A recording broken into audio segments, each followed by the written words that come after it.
मैं बूढ़ी हूँ, इतनी बूढ़ी कि मुझे अपना जन्म भी याद नहीं। लोग कहते हैं कि मैं हिमालय से निकली हूँ, शायद, लेकिन सच कहूँ मुझे बस इतना याद है कि जब पहली बार मैंने अपनी आंखें खोली थी, तब इंसानों ने अभी तक अपने लिए सरहदें नहीं बनाई थी। मैंने बच्चों को अपने किनारों पर खेलते देखा है, प्रेमियों को वादे करते देखा है, फकीरों को दुआएं मांगते देखा है और किसानों को पहली बारिश पर मुस्कुराते देखा है। मैंने राजाओं को आते देखा, रियासतों को टूटते देखा, झंडों के रंग बदलते देखे, लेकिन एक चीज कभी नहीं बदली, इंसान। जब भी नफरत सीखता है तो सबसे पहले मेरी तरफ आता है, क्योंकि उसे अपने पाप धोने होते हैं। सन 1947 मैंने देखा, एक पिता अपने लगभग 10 साल के बेटे का हाथ पकड़े भाग रहा था। पीछे धुआं था, आग थी, चीखें थी। बच्चा बार बार पूछ रहा था, बाबूजी घर कब चलेंगे? पिता हर बार यही कहते, बस थोड़ा और। लेकिन उन्हें भी पता था अब कोई घर बचा ही नहीं था। कई घंटे बाद जब वे मेरे किनारे पहुंचे तो पिता ने पहली बार अपने बेटे का हाथ छोड़ा और दोनों रो पड़े, क्योंकि जिस गांव को वो पीछे छोड़कर आए थे वो अब किसी और देश में था। मैंने उस दिन हजारों लोगों को रोते देखा, हजारों लोगों को मरते देखा, और पहली बार मुझे लगा इंसान नदी से भी ज्यादा खून बहा सकता है। समय बीता, घाव भर गए, या शायद लोगों ने घावों के साथ जीना सीख लिया। खेत फिर हरे हो गए, फसलें लहलहाने लगी। लोगों ने सोचा अब शायद सब ठीक हो जाएगा। लेकिन मैं जानती थी, इतिहास अगर समझा ना जाए तो लौटकर जरूर आता है। और फिर करीब 40 साल बाद मैंने वही चीखें फिर सुनी। बस चेहरे बदल गए थे, झंडे बदल गए थे, नारे बदल गए थे, लेकिन रोने वाली माँ वही थी, इंतजार करता पिता वही था, अनाथ होता बच्चा वही था। मैं हूँ सतलुज, और आज मैं तुम्हें अपनी देखी हुई पंजाब की सबसे दर्दनाक कहानी सुनाऊंगी। नमस्कार, मैं हूं राज और आप सुन रहे हैं मेरा नजरिया। आज की कहानी किसी एक सरकार की नहीं है, किसी एक धर्म की नहीं है, किसी एक आंदोलन की भी नहीं है। ये कहानी है उन लोगों की जिनके नाम इतिहास की किताबों में नहीं लिखे गए, लेकिन जिनकी चीखें शायद आज भी सतलुज के पानी में बह रही हैं। इतिहास की सबसे बड़ी विडंबना क्या है जानते हैं? कि हम अक्सर किसी जगह को उसके सबसे बुरे दौर से याद रखते हैं, उसकी सबसे खूबसूरत यादों से नहीं। आज अगर मैं पंजाब कहूँ तो कुछ लोगों के मन में सरसों के खेत आएंगे, कुछ को भंगड़ा याद आ जाएगा, कुछ को सीमा पर खड़े सैनिक, और कुछ के मन में 1980 का वह दौर जिसका नाम लेते ही एक अजीब सी खामोशी फैल जाती है। लेकिन पंजाब की कहानी उससे कई पुरानी है, इतनी पुरानी कि जब इंसानों ने इतिहास लिखना भी शुरू नहीं किया था, तब भी इस धरती पर सभ्यताएं सांस ले रही थी। इसी मिट्टी के पास सिंधु घाटी सभ्यता फली फूली, इसी धरती पर व्यापारी गुजरे, संत गुजरे, फौजें गुजरी और विजेता भी। सिकंदर आया, गजनवी आया, गौरी आया, मुगल आए, अफगान आए, अंग्रेज आए। हर किसी ने पंजाब को जीतने की कोशिश की, पर क्यों? क्योंकि पंजाब सिर्फ एक जमीन नहीं था, ये भारत का दरवाजा था। जो भी बाहर से आता सबसे पहले पंजाब से टकराता था। शायद इसलिए इस मिट्टी ने बाकी भारत से ज्यादा युद्ध देखे, और शायद इसलिए इस मिट्टी ने बाकी भारत से ज्यादा शांति की कीमत समझी। फिर समय बदला, गुरु नानक देव जी का संदेश आया। उन्होंने कहा इंसान को इंसान समझो। फिर गुरु अर्जन देव जी ने, गुरु तेग बहादुर जी ने और गुरु गोविंद सिंह जी का दौर आया। आस्था, सेवा और अन्याय के खिलाफ खड़े होने की परंपरा ने पंजाब की आत्मा को आकार दिया।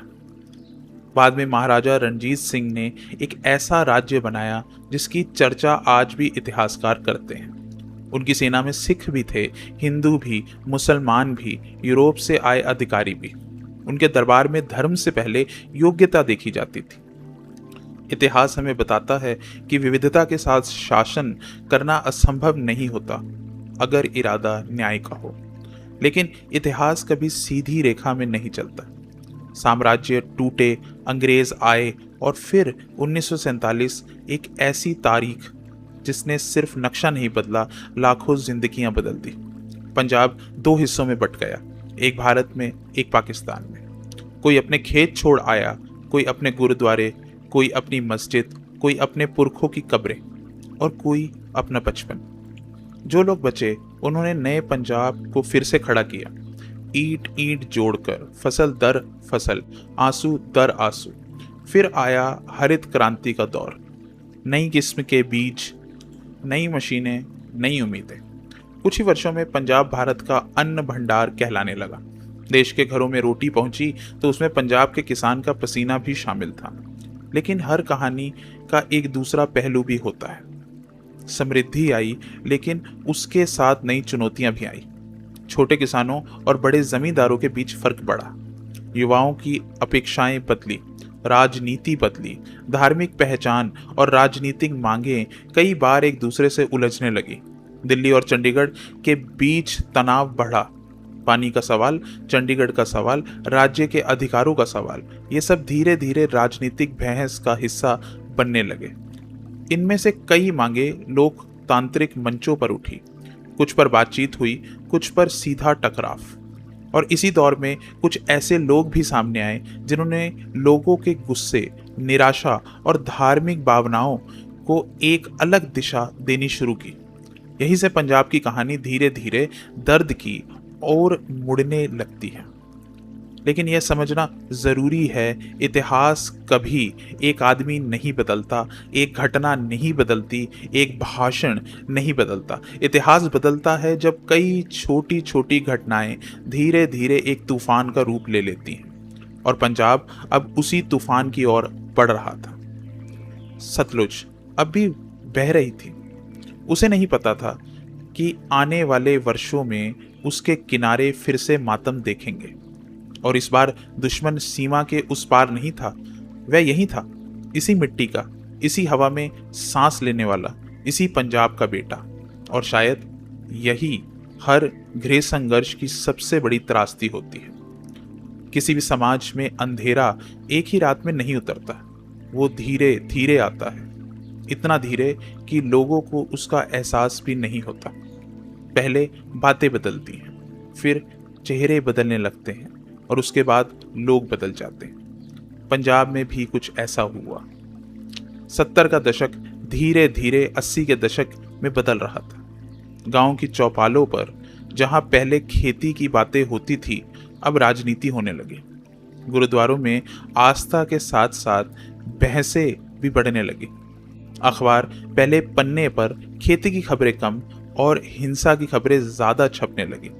लोग कहते हैं फलां आदमी बहुत गुस्से में बोलता है, फलां नेता दिल्ली से नाराज है, फलां नौजवान हथियार लेकर घूमता है। पहले ये बातें अफवाह लगती थी, फिर सच बनने लगी। याद रखिए, हर आंदोलन हजारों लोगों का नहीं होता, लेकिन हर आंदोलन का असर लाखों लोगों पर पड़ता है। उस समय भी पंजाब के अधिकांश लोग सुबह उठकर बस अपने खेतों में जाना चाहते थे, अपनी दुकान खोलना चाहते थे, अपने बच्चों को स्कूल भेजना चाहते थे। उन्हें क्रांति नहीं चाहिए थी, उन्हें सामान्य जीवन चाहिए था। लेकिन इतिहास अक्सर सामान्य लोगों से उनकी सामान्य जिंदगी छीन लेता है। धीरे धीरे हत्याएं शुरू हुई, कभी किसी पुलिस अधिकारी की, कभी किसी पत्रकार की, कभी किसी धार्मिक नेता की, कभी किसी ऐसे इंसान की जिसकी राजनीति से दूर दूर तक कोई संबंध नहीं था। डर अब सिर्फ खबर नहीं था, डर रोजमर्रा की जिंदगी बन चुका था। जरा कल्पना कीजिए, 1982 का एक गांव, शाम के 7 बजे हैं, सूरज डूब चुका है। एक पिता अपनी घड़ी बार बार देख रहा है। उसका बेटा सुबह शहर गया था, अभी तक लौटा नहीं। आज मोबाइल फोन नहीं है, लोकेशन नहीं है, कोई मैसेज नहीं, बस इंतजार। दूर कहीं गोलियों जैसी आवाज आती है। घर के अंदर माँ चुप हो जाती है, कोई कुछ नहीं कहता, क्योंकि हर किसी के मन में एक ही सवाल है, कहीं हमारा बच्चा तो नहीं। यही डर होता है जो गोली से भी ज्यादा खतरनाक होता है। और डर सिर्फ एक तरफ नहीं था, एक हिंदू दुकानदार रात को दुकान जल्दी बंद करने लगा। एक सिख किसान शहर जाते हुए हर नाके पे घबराने लगा। एक पुलिसकर्मी ड्यूटी पर जाते हुए अपने बच्चों को थोड़ा ज्यादा देर तक देखने लगा, क्योंकि उसे भी नहीं पता था कि वो शाम तक लौटेगा या नहीं। हिंसा धर्म नहीं पूछती, वो बस अगला शिकार ढूंढती है। फिर धीरे धीरे बंदूक सिर्फ हथियार नहीं रही, वो पहचान बनने लगी। और जब किसी समाज में बंदूक पहचान बन जाए तो समझ लीजिए बात बहुत दूर निकल चुकी है। कई नौजवान इसे न्याय की लड़ाई समझकर जुड़े, कुछ गुस्से में बह गए, कुछ धार्मिक जोश में, कुछ राजनीति के खेल में मोहरे बन गए, और कुछ शायद उन्हें खुद भी नहीं पता था कि वो किस रास्ते पर निकल पड़े। उधर राज्य की मशीनरी भी अब पहले जैसी नहीं रही। पुलिस पर दबाव बढ़ रहा था, राजनीतिक दबाव, सुरक्षा का दबाव, और हर नई हत्या के बाद परिणाम दिखाने का दबाव। जहां कानून पर दबाव बढ़ता है वहां गलतियां होने का खतरा भी बढ़ जाता है, और कभी कभी गलतियां अपराध में बदल जाती। सतलुज ये सब देख रही थी। उसे समझ नहीं आता था कि जिन लोगों ने बचपन में एक दूसरे की शादियों में नाच किया था, वही लोग अब एक दूसरे से डर क्यों रहे हैं। उसे समझ नहीं आता था कि जिन खेतों में गेहूं उगती थी वहां अब बंदूकें क्यों उग रही हैं। लेकिन अभी सबसे कठिन समय आना बाकी था। 1984 सिर्फ एक साल नहीं था, वो एक ऐसा मोड़ था जिसने पंजाब ही नहीं पूरे भारत के इतिहास पर एक ऐसा निशान छोड़ा जो आज 4 दशक बाद भी पूरी तरह मिटा नहीं है। और इस मोड़ तक पहुंचने से पहले हमें एक व्यक्ति के बारे में बात करनी होगी जिसका नाम आज भी कुछ लोगों के लिए संत है, कुछ लोगों के लिए उग्रवादी, और इतिहासकारों के लिए भारतीय इतिहास की सबसे जटिल और विवादित शख्सियतों में से एक, जरनैल सिंह भिंडरांवाले। इतिहास कभी कभी ऐसे लोगों को जन्म देता है जिनके बारे में एक ही देश के लोग 2 बिल्कुल अलग कहानियां सुनाते हैं। एक कहानी उन्हें नायक बनाती है, दूसरी खलनायक, लेकिन इतिहास इन दोनों के बीच कहीं खड़ा होता है। ऐसी ही एक शख्सियत थे जरनैल सिंह भिंडरांवाले। उनके समर्थक कहते थे वो सिख पहचान, धार्मिक मूल्यों और समुदाय के अधिकारों की आवाज थे। उनके आलोचक कहते थे कि उनके भाषणों और उनके आसपास बनते माहौल ने पंजाब को हिंसा की और धकेल दिया।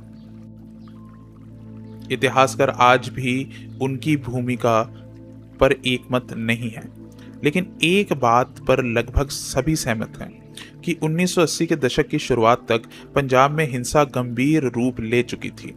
पुलिस अधिकारी मारे जा रहे थे, पत्रकार निशाना बन रहे थे, राजनीतिक विरोधियों की हत्या हो रही थी, आम नागरिक भी अब सुरक्षित नहीं थे। हर नई हत्या डर को और गहरा कर रही थी। उधर हालात लगातार जटिल होते जा रहे थे, विश्वास कम होता जा रहा था, बातचीत की जगह संदेह लेने लगा था, और भिंडरांवाले तथा उनके साथ मौजूद हथियारबंद लोगों ने हरमंदिर साहब परिसर के भीतर डेरा जमा लिया था। यह वही स्थान था जहां लाखों श्रद्धालु सिर झुकाने आते थे, जहां हर दिन लंगर चलता है, जहां शांति, आस्था और सेवा सदियों से एक साथ सांस लेते आए हैं। लेकिन अब उसी पवित्र परिसर के भीतर हथियार भी थे, तनाव भी था, और एक टकराव जिसका डर पूरा देश महसूस कर रहा था। फिर जून 1984 भारत सरकार ने एक सैन्य अभियान चलाने का निर्णय लिया, जिसे इतिहास ऑपरेशन ब्लू स्टार के नाम से जानता है। सेना परिसर में दाखिल हुई, भीषण गोलीबारी हुई, सैनिक मारे गए, परिसर के भीतर मौजूद हथियारबंद लोग भी मारे गए, नागरिक भी मारे गए। सटीक संख्या को लेकर अलग अलग दावे हैं, लेकिन इस बात पर विवाद नहीं है कि वह अभियान रक्तपात पूर्ण था और इसकी मानवीय, धार्मिक और भावनात्मक कीमत बहुत बड़ी थी। जब गोली चलती है तो वो यह नहीं पूछती कि सामने श्रद्धालु है, सैनिक है या पत्रकार। कई दिनों तक पूरा देश बस खबरें सुनता रहा, लेकिन खबरें हमेशा दर्द का पूरा सच नहीं बताती। जरा सोचिए, एक माँ जिसका बेटा सेना में था, वो भी रेडियो सुन रही थी। उसी समय एक दूसरी माँ अमृतसर में अपने बेटे का इंतजार कर रही थी, जो दर्शन करने गया था। दोनों की प्रार्थना एक ही थी, बस मेरा बच्चा लौट आए। युद्ध इसलिए कभी किसी एक परिवार का नहीं होता, लेकिन अगर किसी को लगा कि वह अंत था तो वो गलत था। असल में यह एक और भी बड़े दुख की शुरुआत थी। कुछ ही महीनों बाद 31 अक्टूबर 1984 भारत की प्रधानमंत्री इंदिरा गांधी की उनके ही 2 सिख सुरक्षा कर्मियों द्वारा हत्या कर दी गई। पूरा देश स्तब्ध था, लेकिन जो उसके बाद हुआ उसने भारत के लोकतंत्र और इंसानियत दोनों पर एक गहरा प्रश्न चिन्ह लगा दिया। दिल्ली सहित कई शहरों में हजारों निर्दोष सिख भीड़ की हिंसा का शिकार बने। घर जलाए गए, दुकानें जलाई गई, लोगों को सिर्फ उनकी पहचान की वजह से मार दिया गया। कई जगह पड़ोसियों ने अपने सिख पड़ोसियों को बचाया भी, कई जगह पड़ोसी ही हमलावर बन गए। इतिहास यही तो है, वह इंसान का सबसे अच्छा चेहरा भी दिखाता है और सबसे भयावह भी। सतलुज बहती रही, उसे समझ नहीं आया कि जिस मिट्टी ने गुरु नानक का संदेश सुना था, जहां ना को बैरी नहीं बेगाना की सीख दी गई थी, वहीं इंसान एक दूसरे का नाम पूछकर जान लेने लगा था। और यही सबसे बड़ा प्रश्न जन्म लेता है, क्या 1984 किसी एक दिन की कहानी थी, या वो उन सैकड़ों फैसलों का परिणाम था जो वर्षों तक किए गए और जिनकी कीमत आम लोगों ने चुकाई। लेकिन अगर आपको लगता है कि इसके बाद पंजाब में शांति लौट आई, तो सतलुज आपसे कहेगी नहीं, क्योंकि अब शुरू होने वाला था एक ऐसा दौर जहां लोग सिर्फ बंदूकों से नहीं बल्कि खामोशियों से भी डरने लगे। अगर आपको लगता है कि 1984 के बाद पंजाब ने चैन की सांस ली होगी, तो शायद इतिहास आपको चौंका देगा, क्योंकि सबसे कठिन दौर अभी बाकी था।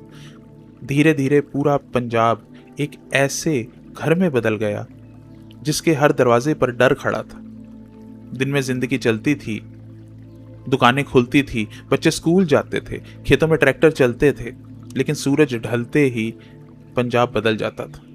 सड़कें खाली होने लगती, बसें जल्दी रुक जाती, लोग बिना वजह घर से बाहर निकलने से बचते। हर दस्तक दिल की धड़कन बढ़ा देती, क्योंकि कोई नहीं जानता था दरवाजे के उस पार कौन खड़ा है। कुछ परिवार अपने बेटों को लेकर डरे हुए थे कि कहीं वो बंदूक उठाने वालों के साथ न चला जाए। कुछ परिवार अपने बेटे को लेकर इसलिए डरे हुए थे कि कहीं उन्हें पूछताछ के लिए उठा न लिया जाए, और कुछ परिवार दोनों बातों से डरते थे। यही गृह संघर्ष की सबसे बड़ी त्रासदी होती है। आपको कभी समझ नहीं आता डरना किससे है। इसी दौर में एक नाम धीरे धीरे पंजाब की अंतरात्मा बन गया, जसवंत सिंह खालड़ा। पेशे से एक बैंक कर्मचारी, राजनीति से कोई बड़ा संबंध नहीं, लेकिन एक सवाल उन्हें चैन से बैठने नहीं दे रहा था। उन्होंने देखा कि कई परिवार सालों से अपने बेटों की तलाश कर रहे थे। किसी को यह नहीं पता था वो जिंदा है या नहीं। खालड़ा ने रिकॉर्ड खंगालने शुरू किए, शमशानों के रजिस्टर देखे, सरकारी दस्तावेजों की तुलना की, और उन्हें ऐसे रिकॉर्ड मिले जिन्होंने पूरे देश को झकझोर दिया। उन्होंने आरोप लगाया कि बड़ी संख्या में ऐसे लोगों का अंतिम संस्कार लावारिस बताकर किया गया जिनकी पहचान उनके परिवार खोज रहे थे। उनकी बात सिर्फ भारत में नहीं, दुनिया भर में सुनी जाने लगी, लेकिन 1995 में वो खुद गायब हो गए। बाद में जांच हुई, मुकदमे चले, और वर्षों बाद कुछ पुलिस अधिकारियों को उनके अपहरण और हत्या के मामले में दोषी ठहराया गया। सोचिए, एक आदमी जिसने दूसरों के गुमशुदा बेटों के बारे में सवाल पूछा, आखिरकार खुद एक गुमशुदा कहानी बन गया। लेकिन कहानी यहीं खत्म नहीं होती। उसी दौर में सैकड़ों पुलिसकर्मी भी अपनी ड्यूटी निभाते हुए मारे गए। कई घर से निकले और कभी लौट कर नहीं आए। उनके बच्चों ने भी अपने पिता को खोया, उनकी पत्नियों ने भी इंतजार किया, उनकी माताओं ने भी रो रो कर रातें काटी। और फिर बसें, शायद उस दौर की सबसे दर्दनाक तस्वीरों में से एक। कई घटनाओं में चलती बसों को रोका गया, यात्रियों को नीचे उतारा गया, पहचान पूछी गई और कुछ लोगों को वहीं गोली मार दी गई। उनमें ना शिक्षक थे, ना नेता, ना मंत्री, ना अधिकारी। वो बस घर लौट रहे लोग थे। किसी का बेटा, किसी का पिता, किसी की बेटी, किसी का भाई। जब इतिहास सिर्फ पहचान देखकर जिंदगी की कीमत तय करने लगे तो समझ लीजिए समाज अपना रास्ता खो चुका है। सतलुज ये सब देख रही थी। उसे किसी की पगड़ी नहीं दिख रही थी, किसी का तिलक नहीं दिख रहा था, किसी की वर्दी नहीं दिख रही थी। उसे बस माएं दिख रही थी जो हर सुबह अपने बच्चों को विदा करते समय डरती थी कि शायद आज की विदाई आखिरी ना हो। शायद युद्ध यही होता है, जब जीवित लोग धीरे धीरे मरने से पहले ही डर से जीने लगते हैं। और फिर धीरे धीरे 1990 का दशक आगे बढ़ा।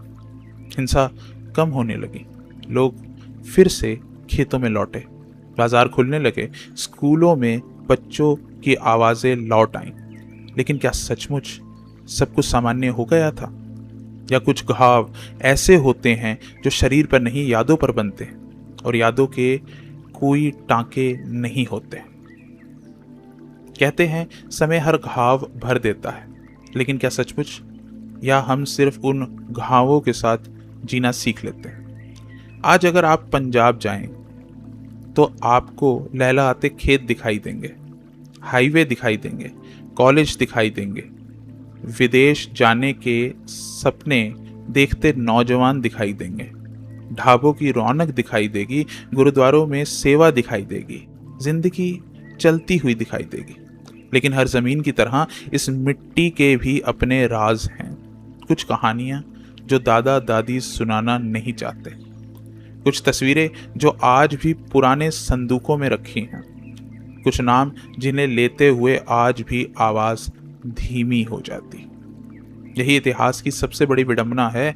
हम अतीत को बदल नहीं सकते, लेकिन उसे याद कैसे करें यह तय कर सकते हैं। इसलिए जब कोई किताब, कोई फिल्म, कोई गीत या कोई कहानी उस दौर को छूने की कोशिश करती है तो बहस होना स्वाभाविक है। कोई जिस दर्द को किसी ने अपनी आंखों से देखा हो, उसे पर्दे पर देखना आसान नहीं होता। कुछ लोगों को लगेगा कहानी अधूरी है, कुछ कहेंगे उनकी पीड़ा कम दिखाई गई, कुछ कहेंगे किसी और की ज्यादा, और शायद ये सब एक साथ सच हो सकता है। क्योंकि इतिहास कभी एक कैमरे के एक फ्रेम में समा ही नहीं सकता। लेकिन एक सवाल हम सबको खुद से पूछना चाहिए, क्या किसी कहानी से असहमत होना उस कहानी को सुनने से इनकार कर देने का कारण बन जाना चाहिए? या हमें इतना आत्मविश्वास होना चाहिए कि हम हर कहानी सुन सकें, फिर अपने विवेक से अपनी राय बना सकें? क्योंकि डर सिर्फ बंदूकों से नहीं पैदा होता, कभी कभी डर सवालों से भी पैदा होता है। और जब समाज सवाल पूछना छोड़ देता है तो इतिहास खामोश हो जाता है। मैंने इस पूरे सफर में किसी को निर्दोष साबित करने की कोशिश नहीं की, किसी को दोषी ठहराने की कोशिश भी नहीं की, क्योंकि इतिहास का काम फैसला सुनाना नहीं है, इतिहास का काम आईना दिखाना है। और आईने का सबसे बड़ा गुण यही है कि वो हर चेहरे को जैसा है वैसा ही दिखाता है। शायद आज भी सतलुज बह रही है वैसी ही जैसी 1000 साल पहले बहती थी। उसने राजाओं को जाते देखा, सल्तनतों को मिटते देखा, सरहदें बनती देखी, बंटवारे देखे, जुलूस देखे, फौजें देखी, मातम देखे और माओं को अपने बच्चों के लिए रोते देखा। उसे आज भी कोई फर्क नहीं पड़ता कि इंसान खुद को किस नाम से बुलाता है। वो बस यह देखती है कि आखिर में रोता हमेशा इंसान ही है। शायद एक दिन हम नहीं होंगे, हमारी बहसें भी नहीं होंगी, हमारी राजनीति भी नहीं होगी, हमारे गुस्से भी नहीं होंगे, लेकिन सतलुज तब भी बहेगी। और शायद किसी नए बच्चे से यही पूछेगी, क्या तुमने हमसे पहले वालों की कहानी से कुछ सीखा? अगर उस दिन हमारे आने वाली पीढ़ियां एक दूसरों का नाम पूछने से पहले एक दूसरों का दर्द समझना सीख जाएं, तो शायद इतिहास पहली बार खुद को दोहराने से इनकार कर देगा। मैं हूं राज और आप सुन रहे थे मेरा नजरिया। अगर इस कहानी ने आपको किसी पक्ष के बारे में नहीं बल्कि इंसान के बारे में सोचने पर मजबूर किया, तो शायद इस कहानी का मकसद पूरा हो गया। मैं फिर लौटूंगा एक नए नजरिए के साथ। तब तक अपना ख्याल रखिएगा और इतिहास को सिर्फ याद मत रखिए, उससे सीखिए। नमस्कार।